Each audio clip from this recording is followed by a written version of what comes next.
Bom dia, pessoal! Meu nome é Nathalie e bem-vindos a mais um vídeo de caso criminal. Que não é bem caso criminal, né? É mais uma história interessante. É uma história interessante. Hoje a gente vai falar sobre o Elmer McCurdy, a múmia no parque temático. Como sempre, antes de começar, eu gostaria de dizer que eu não quero ofender ninguém com as coisas que eu falo nesses vídeos de caso criminal. Também devia vir um pouquinho mais pra trás. Eu faço esses vídeos por motivos educacionais, para que esses casos fiquem mais conhecidos e esses assuntos sejam mais discutidos. No vídeo de hoje, como sempre, eu vou mencionar os gatilhos, que são adoção, alcoolismo e talvez algumas fotos de uma múmia, ok? Então se você não gosta de ver fotos de múmia, eu vou tentar deixar algum aviso em algum lugar, tá? E aí a múmia aparece e aí você fecha os olhos. Provavelmente quando eu mencionar a múmia, né? O corpo. Ok, vamos começar então. Quem foi Elmer McCurdy e como ele se tornou uma múmia? Elmer McCurdy nasceu no dia 21 de janeiro de 1880 no Maine, nos Estados Unidos. A sua mãe ficou grávida aos 17 anos de idade e eles foram abandonados pelo pai do Elmer. Infelizmente, ela foi obrigada a permitir que ele fosse adotado, mas ainda o visitava de vez em quando. Se eu não me engano, ele foi adotado por alguém da família da mãe. Então, era da família, ele ainda estava ali, sempre vendo ela com frequência. George e Helen McCurdy adotaram o pequeno Elmer, e quando ele tinha 10 anos, o George, o pai adotivo, faleceu de tuberculose. Quando ele tinha 13 anos, a mãe biológica dele decidiu contar a verdade pro Elmer, e ele ficou muito confuso, muito irritado. Como assim, sabe? Como assim você não é minha mãe de verdade? Ele se sentiu muito traído, assim, realmente foi horrível pra ele, e ele parou de falar com as duas, tanto a mãe biológica quanto a mãe adotiva. E aí, com a frustração que foi se desenvolvendo dentro dele, ele começou a beber. E como ele era muito novo, ele logo ficou viciado em bebida e se tornou alcoólatra. Ele começou a cometer roubos e decidiu fugir de casa e viver desses roubos que ele fazia aqui e ali. Agora ele era um criminoso e não tinha nem 15 anos de idade. Ele resolveu manter contato apenas com o seu avô, que era alguém que ele ainda gostava muito na família, e graças ao seu avô ele conseguiu um emprego de encanador. Porém, houve uma crise econômica bem ruim no fim do século XIX e o Elmer perdeu o seu emprego. Mais tarde, no início do século XX, o seu avô e a sua mãe biológica, os dois faleceram no mesmo mês. E isso deixou o Elmer bem mal, ele voltou a beber bastante e ele não conseguia nenhum emprego fixo, ele não tinha onde morar, a vida estava bem difícil para ele naquela época e ele acabou voltando a roubar com frequência. No seu aniversário de 27 anos de idade, ele decidiu que ia mudar, que ia melhorar, e aí ele entrou pro exército. Ele achou que aí ele ia descobrir qual era o que ele realmente queria da vida, né? Ele realmente ia se desenvolver, ia trabalhar, ia parar de beber e tudo mais, né? Então ele entrou pro exército, passou 4 anos no exército, aprendendo sobre armas, parou de beber, fez amigos, muito bom. Ele foi dispensado após esses 4 anos com honras e voltou a roubar. Elmer. Poxa vida! Um dos amigos que ele fez no exército se chamava Walter e os dois foram dispensados juntos e simplesmente decidiram que iam voltar a ser criminosos. Eu não sei se na época não existia pensão depois de ser dispensado do exército, não sei como isso tudo funcionava, mas ele voltou a ser um criminoso. 2 semanas depois de saírem do exército, Elmer e Walter foram presos por posse de bombas e dinheiro roubado. Eu não sei como. Elmer e Walter conseguiram se livrar dessa prisão. Eles simplesmente convenceram o juiz de que eram inocentes. Não sei lá, eles conseguiram. Enfim, foram liberados, estavam livres. E percebendo que os dois eram muito bons de lábia, né? Quer dizer, convenceram o juiz de que eram inocentes. Um grupo, uma gangue de ladrões, resolveram convidá-los para participar da sua gangue, né? E eles aceitaram, por que não? Uma oportunidade aí de trabalhar em grupo, vamos lá. Com o conhecimento do Elmer sobre bombas e armas, eles decidiram que iam roubar um trem. ok? O grupo ia usar armas para assustar os passageiros e o Elmer devia ir até o cofre do trem e usar uma bomba para arrombar esse cofre e conseguir todo o dinheiro que costuma ficar no cofre de um trem, né, com vários passageiros e tal. Lá foram eles. Elmer foi lá, colocou seus explosivos e tal. Houve uma explosão bem grande, mas o cofre não abriu.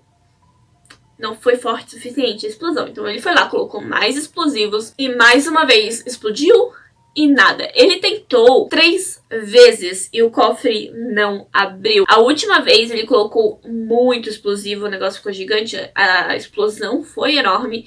E sim, o cofre abriu. Mas ficou tão quente depois de 4 explosões seguidas dentro daquele cofre que todas as moedas derreteram. Então não tinha nada para eles levarem. No fim, eles conseguiram apenas $500 naquele dia, roubando os passageiros, porque o cofre não tinha mais nenhum valor.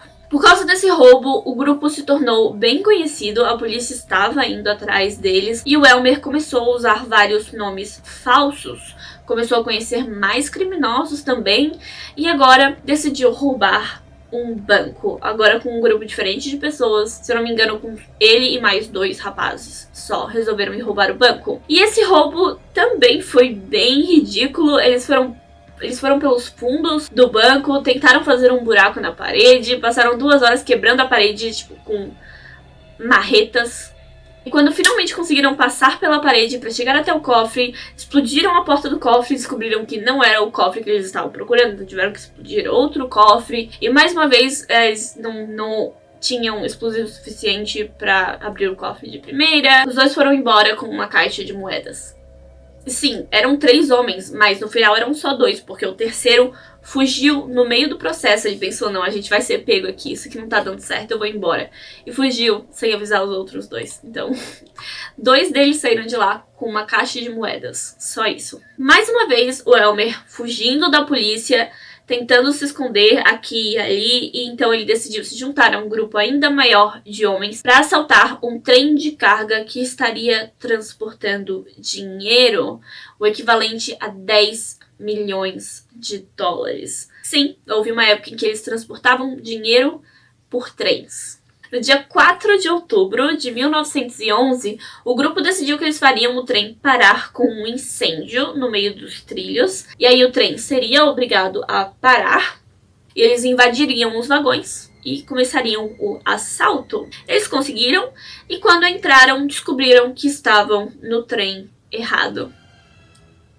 Pois é. Mais uma vez, eles saíram do roubo com pouquíssimo dinheiro. Eles fugiram, Elmer conseguiu abrigo em uma fazenda e acredita-se que o dono da fazenda chamou a polícia porque tinha uma recompensa pelo Elmer e o cara da fazenda simplesmente deixou que ele se abrigasse no celeiro. Então acredita-se que o cara sabia que tinha uma recompensa pelo Elmer, reconheceu a foto dele e chamou a polícia. E aí, pois é, os policiais apareceram, mas quando o Elmer viu que provavelmente seria pego, ele começou a atirar contra a polícia. Ele deitou no chão para se esconder e foi atingido por um projétil da lateral do seu corpo pro peito, o que eu achei muito interessante. Pensa assim, ele estava deitado de barriga para baixo. Alguém atirou na altura do chão, provavelmente sabendo que ele estaria deitado, escondido em algum lugar, e o projétil veio por baixo dele, pelo lateral, e entrou no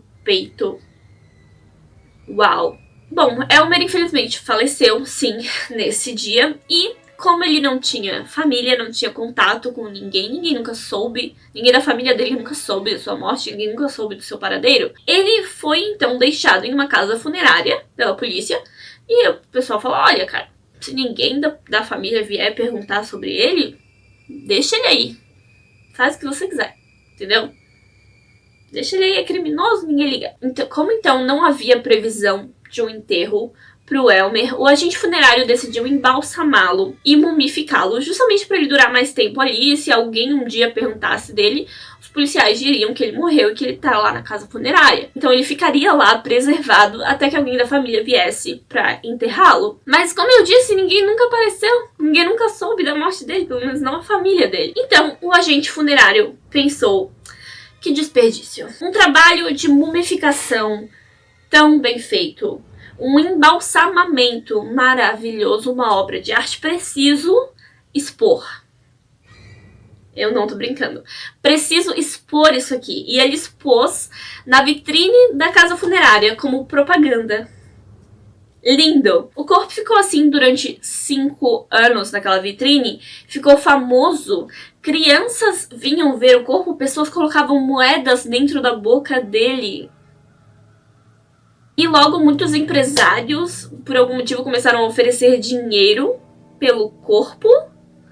Ok. Eles queriam comprar o corpo do Elmer para entretenimento. Agora não me pergunte que tipo de entretenimento, que eu também não sei. Depois desses 5 anos que ele passou lá na vitrine, um homem apareceu dizendo ser irmão do Elmer, pagou o agente funerário e o levou para um parque de diversões itinerante. Em 1922, depois de viajar com o parque por todo o país, o corpo do Elmer foi vendido novamente para o Museu do Crime de Louis Sony, onde se tornou a maior atração. E não, se você está se perguntando se aquele cara era realmente irmão do Elmer, não, ele não era. Elmer não tinha irmãos.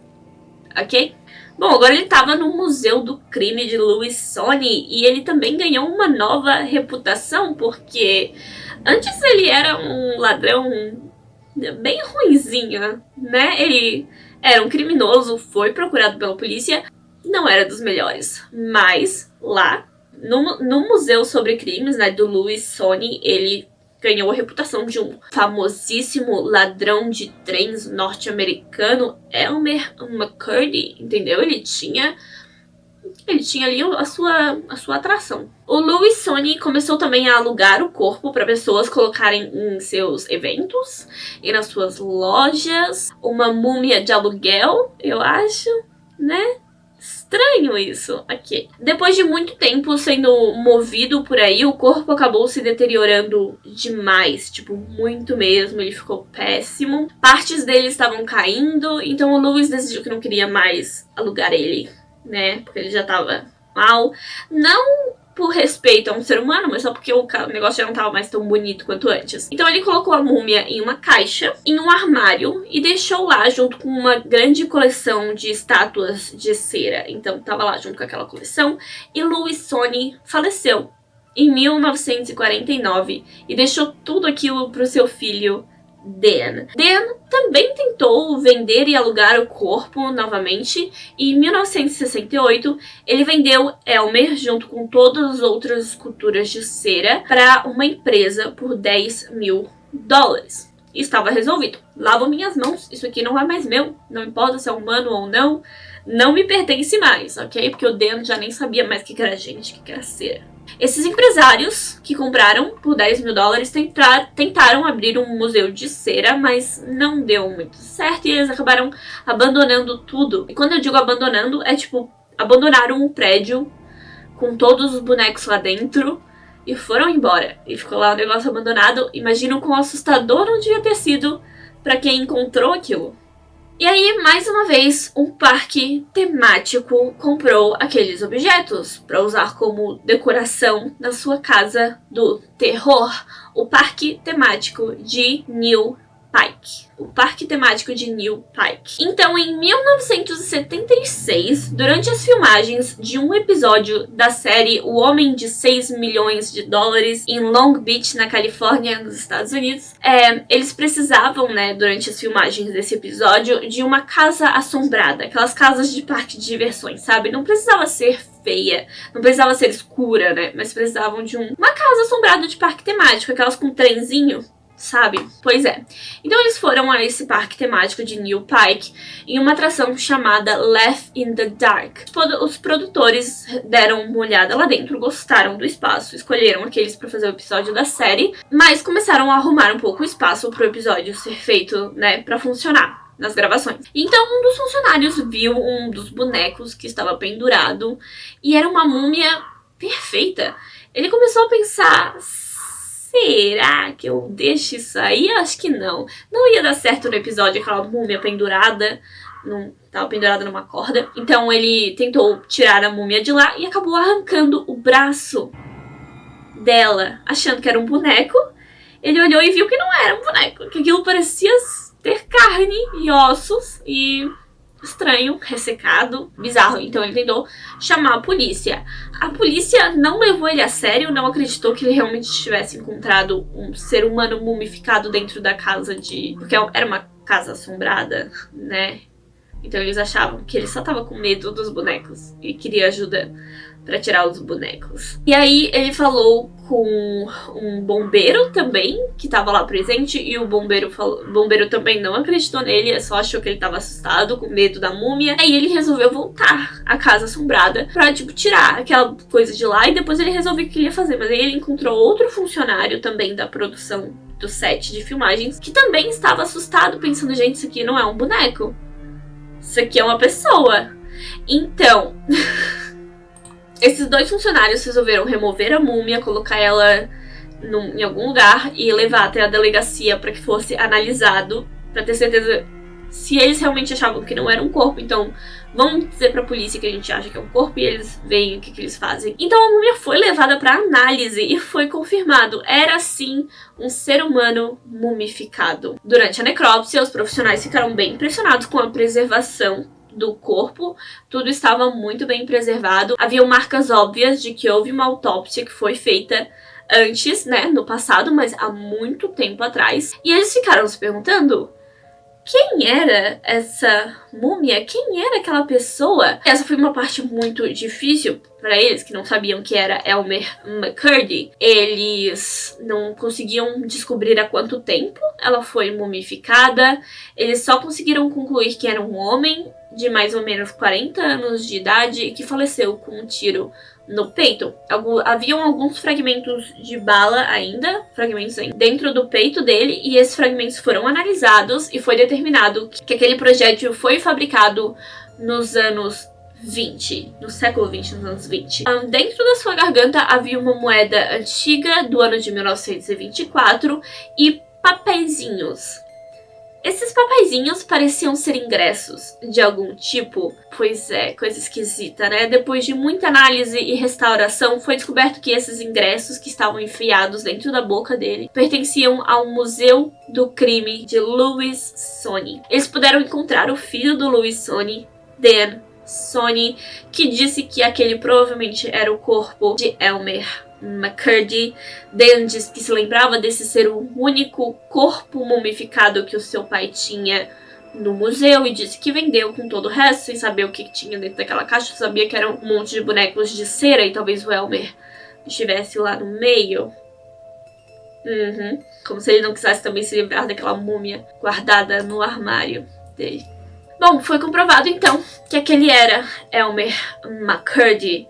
Mas como ele nunca teve filhos, a família nunca soube dessa história, ninguém apareceu para enterrá-lo, então o governo do estado mesmo o enterrou e a sua lápide meio que se tornou um ponto turístico, né? É um cara com uma história bem interessante, mas foi isso.